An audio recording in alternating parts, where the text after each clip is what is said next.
Senate has officially turned over contractor Curly Discaya to the PNP. That story and more from mobile journalist Merimon Reyes. Merimon, bago ang turnover, no, tinawag din ba ng Senate Blue Ribbon Committee si Mr. Discaya? Angelo, hindi. Kaninang umaga, around past 7 a.m. doon natin nakita na sinundo ng pulisya itong kontratista na si Curly Discaya. Pero sa hindi na ito matatawag na hearing ginawa ng Blue Ribbon. Muna sabi ni Senator Erwin Tulfo, chairman ng committee, consultative meeting lang ang ginawa nila. Pero itong mga personalidad, si Curly Discaya kasi dinala na sa isang regional trial court sa Bulacan.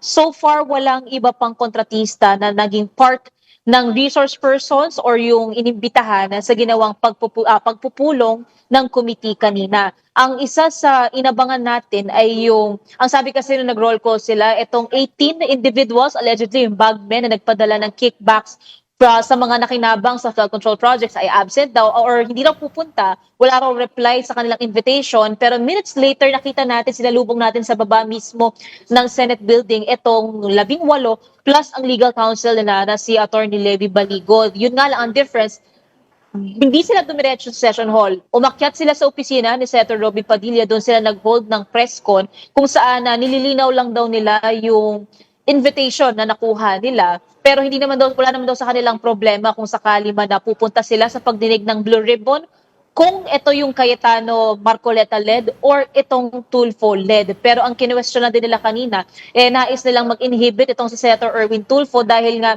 saan daw nagkaroon ng pagkakataon na yung inaakusahan sa isang kaso or sa isang issue, magsisilbing huwes din daw. Pero ang sagot din dyan ni Senator Erwin Tulfo, sa susunod daw na pagdinig ng committee, hindi pa kasi ito matatawag na hearing dahil hindi pa fully constituted ang Blue Ribbon. Kailangan pa rin itong isalang pagbotohan sa plenaryo, lalo't wala pang mga miyembro ang new minority bloc.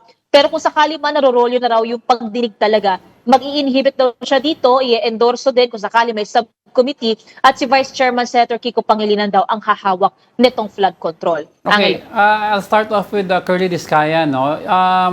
Saan siya madi-detain, if ever? And ano yung charges na? Available ba ito? Actually, titingnan din natin yung info. Kasi huling nakita natin, dadalhin muna siya doon sa Regional Trial Court sa Bulacan dahil nga iimbestigahan, isasalang na nga rin siya sa kanyang kinalaman nga sa mga flood control projects or yung iskandalo nga na ito, yung anomalya, doon sa lugar na yon. Though yung custody, hindi pa natin sure kasi for example, kung dito man siya na isalang or yung kaso niya dito Romolyo, sa Payatas kasi meron doong nakalagay na talaga na facilities particularly para sa mga masasangkot dito sa investigasyon nga ng flood control. So we're yet to know yung info kung saan siya dadalhin din doon sa Bulacan. Alright, Merimon. Pero ang malinaw, wala nang ibang tao dito. So malinis na. So kung sakaling may isa-cite for contempt, sila ulit yung pupuno ng custody dito sa Senado. Yun, I wanted to ask you about that, no, yung sa Blue Ribbon committee hearing today. So, yung nangyaring hearing today was duly organized by the Blue Ribbon staff and recorded by the Senate staff as well. Kasi ang tanong yan, kung oo, then it's the official Blue Ribbon hearing. Does the 18 Marines and si Attorney Baligod recognize this Blue Ribbon Committee as the official Blue Ribbon or they still don't accept it? Actually, ang sabi kasi Attorney Baligod, well, yes, kanina may mga Senate Secretariat staff dito, kompletong lahat, even yung sa media, yung coverage ito, yung official record dito, documentation, nandiyan. Pero ang sabi ni Attorney Baligod, wala raw sa kanilang problema pumunta sa kung alinmang hearing. Kasi ang gusto rin naman daw nila malinawan. Kaya kung may ibang question daw na hindi raw natanong nung gumawa daw ng hearing last week itong Cayetano-led block, dapat daw sana pumunta yung mga senador na yun para raw matanong during that time. At ang sabi pa kanina ni Atty. Baligod, kung sakaling nga raw na pagbaba nila, ongoing pa sa session hall yung ginagawang consultative meeting ng Blue Ribbon ni Senator Tulfo, pupunta raw sila out of courtesy. Yun nga lang, hindi sila nagtagpo dahil sinuspend na rin muna ni Senator Tulfo yung meeting ng Blue Ribbon kanina lamang.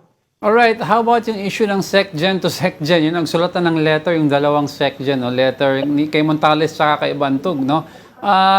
Wait, as of now, no, ang official SecGen is si Bantog, tama ba?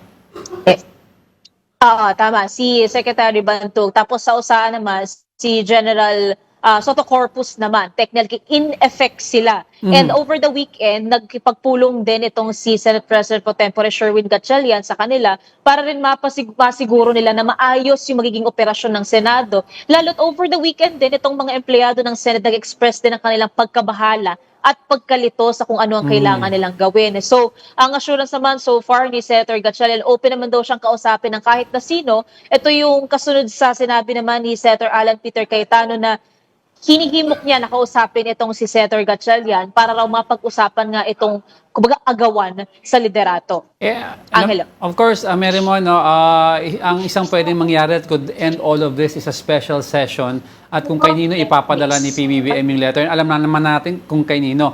If nagkaroon ng special session na pinadala kay Senator Gatchalian, ano ang reaction dito ng current minority?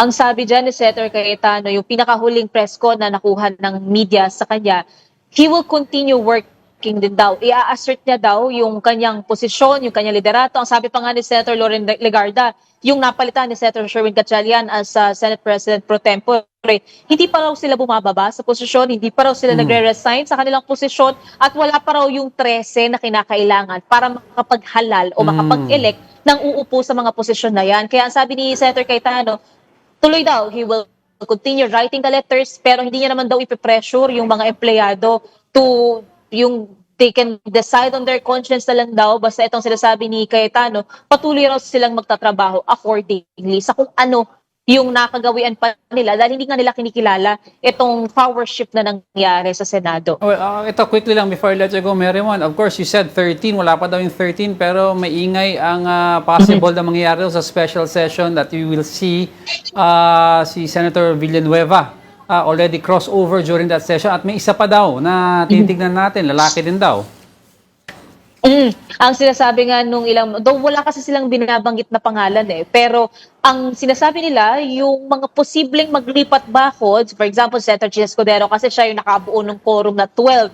Pero kung sakaling nga may lilipat, ito yung sinasabi, describe ng majority senators na may dissatisfaction daw o hindi magandang nararamdaman or nakikita kapag ka may hindi magandang nangyayari dito sa Senado. So, though names were not yet mentioned, pero yan yung aabangan natin kung sakaling nga magkaroon ng special session at kung meron ng magmomosyon na may mabubuo ng 13, magkakaroon na ng pagpapalit ng liderato kasi technically, pro temp at acting Senate President lang or Yes. presiding officer si Gatchalian. So to stake him as the SP, dapat ma-secure na nila itong 13 majority senators. All right, well, keep us updated and thank you for that report, mobile journalist Merrimon Reyes.